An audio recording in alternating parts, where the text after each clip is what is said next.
हमें एक कमरा दिखाया जाता है जहाँ पे बहुत सारी चीजें पड़ी हुई थी, लेकिन तभी वहां पर कोई अपना टियारा नीचे फेंकता है। वो कहता है उसकी हिम्मत कैसी हुई कि वो मेरा मजाक उड़ाए। और वो थी प्रिंसेस जो कि अपनी हर एक चीज नीचे फेंक रही थी। और उसको तो हमारी हीरोइन पे बड़ा गुस्सा आ रहा था। वो सोचती है आखिर उसकी हिम्मत कैसे हुई कि उसने मेरे कजन को अपने मेंशन में रखा।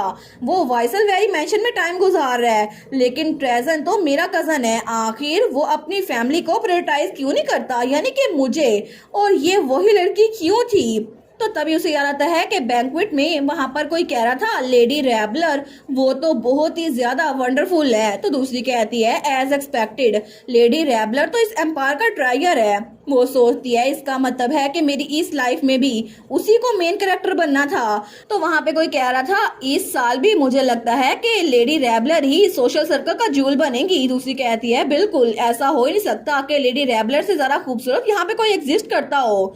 लेकिन तभी उसे ये बात भी याद आती है कि जब रोआन वहां से जा रहा था ना, तो उसने एक बात और कही थी। उसने कहा था एक्सक्यूज मी, मुझे लगता है कि अब दोबारा मैं कभी भी आपसे मिल नहीं पाऊंगा और अब से मैं चाहता हूँ कि मैं रैबलर का बड़ा भाई बनकर जिंदगी गुजारूं और मैं आपसे दोबारा मिलना नहीं चाहता प्रिंसेस।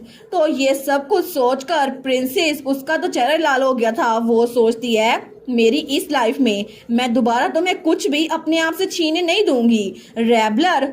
और तब एक बार फिर से वो रैबलर के खिलाफ स्कीम कर रही थी, लेकिन दूसरी तरफ हमें ड्यूक वाइसलवेरी का मेंशन दिखा जाता है। तो तभी सुबह के वक्त रैबलर तैयार होके आगे आती है, तो वहाँ पे मेड्स खड़ी थी।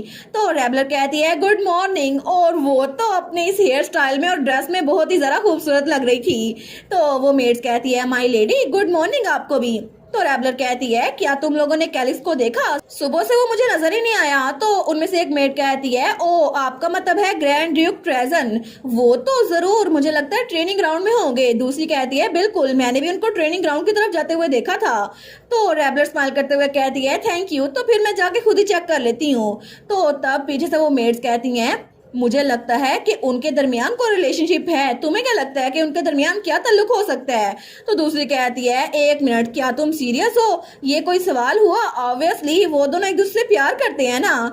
लेकिन तब दूसरी तरफ हमें ट्रेनिंग ग्राउंड का सीन दिखा जाता है जहाँ पे हमारा कैलिक्स और सर एडन वो आपस में स्वॉर्डमैनशिप की प्रैक्टिस कर रहे थे। तो तब रैबलर वो दूर खड़ी उनको देख रही थी। वो सोचती है इनको अप्रोच करना तो बहुत ज्यादा मुश्किल लग रहा है, लेकिन उनकी ट्रेनिंग में कैलिक्स बार बार जीत रहा था। तो तभी एडन की नजर पीछे पड़ती है। वो कहता है माई लेडी आप यहाँ पर क्या कर रही हैं। तो हमारी रैबलर कहती है गुड मॉर्निंग सर एडन। वो कहता है सुबह सुबह आपको यहाँ पे आने की क्या जरूरत पड़ी, आप मुझे बुला लेती अगर मुझसे कोई काम था तो। रैबलर कहती है मुझे असल में कैलिक्स से कोई काम है, लेकिन आप लोग जब तक फिनिश नहीं करते मैं यहाँ पे इंतजार कर लूंगी। तो एडन कहता है नहीं नहीं इसकी कोई जरूरत नहीं है, हम लोगों ने तकरीबन ट्रेनिंग खत्म कर ही ली है ना। तो कैलिक्स वहाँ पर आते हुए कहता है यहाँ पर क्या हो रहा है। हमारी हीरोइन कहती है कैलिक्स मैं सुबह से तुम्हें ढूंढ रही थी, लेकिन तभी वो उससे मुंह मोड़ लेती है। वो सोचती है आखिर मैंने उसकी तरफ देखा क्यों नहीं, मैं ऐसे क्यों कर रही हूँ। तो वो कहती है जब तक तुम लोग अपनी प्रैक्टिस खत्म नहीं करते मैं इंतजार कर सकती हूँ। तो तभी एडन जब वहाँ पे हमारी हीरोइन को देखते हैं ना जो ब्लश कर रही थी, तो तब वो सोचता है ओहो ये बात है। वो कहता है ठीक है आप लोग अपना टाइम लें, मुझे लगता है कि मैं दो लव बर्ड्स के दरमियान इंटरप्ट नहीं करना चाहता। तो रैबलर कहती है एक मिनट तुमने ये क्या कहा। वो कहती है अच्छा। वो तो हंसते हुए कहती है पता नहीं वो क्या बात कर रहे हैं, लेकिन वो दिल में सोचती है सच में सर एडन आखिर आपको ये कहने की जरूरत ही क्या थी। तो तभी वहां पे कैलिक्स उसके करीब होते हुए कहता है रैबलर, और तब उसके चेहरे के बिल्कुल करीब था। वो कहता है तुम्हें मुझे कुछ बताना था है ना। तो हमारी हीरोइन वो उसको देखती है, तो वो स्माइल करते हुए कहता है तुम इतनी जल्दी सुबह सुबह यहाँ पे मुझसे मिलने के लिए आई हो, तुम्हें मुझसे जरूर कोई अर्जेंट बात करनी होगी ना। तो रैबलर वो भी ब्लश कर रही थी। वो कहती है नहीं ये बात नहीं है, असल में ये इतना अर्जेंट नहीं है, लेकिन मुझे लगा शायद मुझे तुमसे मिलना चाहिए। एक्चुअली एक जगह है जहाँ पे मैं तुम्हारे साथ आज जाना चाहती हूँ। वो सोचती है मुझे तो समझ नहीं आ रही मैं क्या बोलूँ, मुझे तो बोलना भी भूल गया है। तो तभी हमारा कैलिक्स वो भी स्माइल करता है। वो कहता है इसका मतलब है कि तुम मुझे डेट के लिए पूछ रही हो। तो हमारे उन कहती है डेट, आई सपोज तुम इसे समझ सकते हो।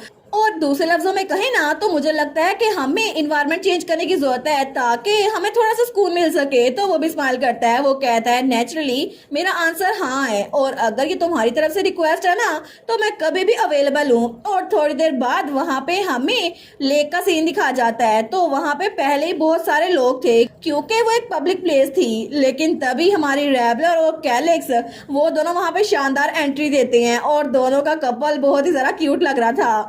तो कैलिक्स कहता है अच्छा तो ये थी वो जगह जहाँ पे तुम्हें मेरे साथ आना था, है ना, ये लेक थी। तो रैबलर कहती है बिल्कुल, हमने प्रॉमिस किया था ना कि जब तुम वापस लौटोगे तो हम लोग समुद्र देखने के लिए जाएंगे, लेकिन मैंने फिगर आउट कर लिया कि ये मुश्किल होगा क्योंकि हम लोग आजकल बड़े बिजी हैं और वैसे भी ये जगह देखने में अच्छी है ना, और जब से तुम वापस आए हो ना मैंने तुम्हें एक बार भी रेस्ट नहीं करने दिया, तुम्हें बहुत ज्यादा स्टडी करनी पड़ती है। लेकिन तभी वो उसकी तरफ हाथ बढ़ाता है तो रैबलर कहती है लेकिन कभी मेरा दिल करता है हम लोग इकट्ठे रियल सी देखने के लिए जाएं। तो तभी जब उसकी तरफ हाथ बढ़ाता है तो हमारी हीरोइन कहती है क्या हुआ। कैलिक्स कहता है कुछ नहीं, मुझे लगता है तुम्हारे बालों में एक पत्ता फंसा हुआ था, मैं उसको उतारा था, और चाहे तुम मुझे कहीं भी ले जाओ मैं तुम्हारे साथ चला जाऊंगा, चाहे वो कोई लेक हो या फिर सी। तो रैबलर कहती है क्या। वो सोचती है आज अचानक से ये कोई डिफरेंट इंसान क्यों लग रहा है।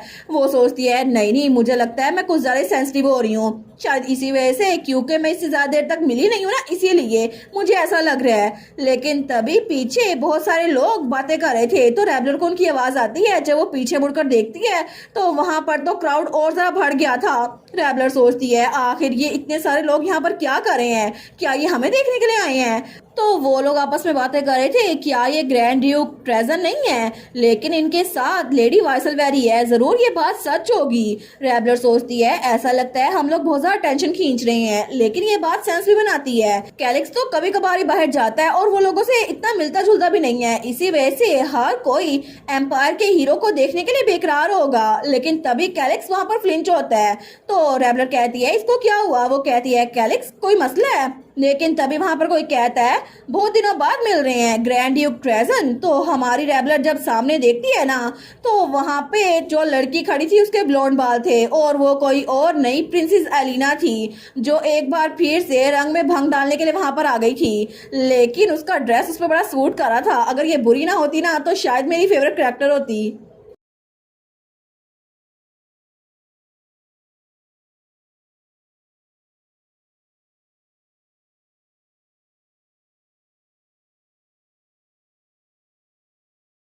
और इसी के साथ ये वाला पार्ट यहीं पर ख़त्म। तो आप लोग बताइएगा आप लोग को ये पार्ट कैसा लगा, और वीडियो को लाइक और चैनल को सब्सक्राइब लाजमी कीजिएगा। बाकी वीडियोस का लिंक भी स्क्रीन पर नज़र आ रहा होगा तो काइंडली उनको भी चेकआउट कर ले। और thank you so much for watching my videos. Stay safe, bye bye.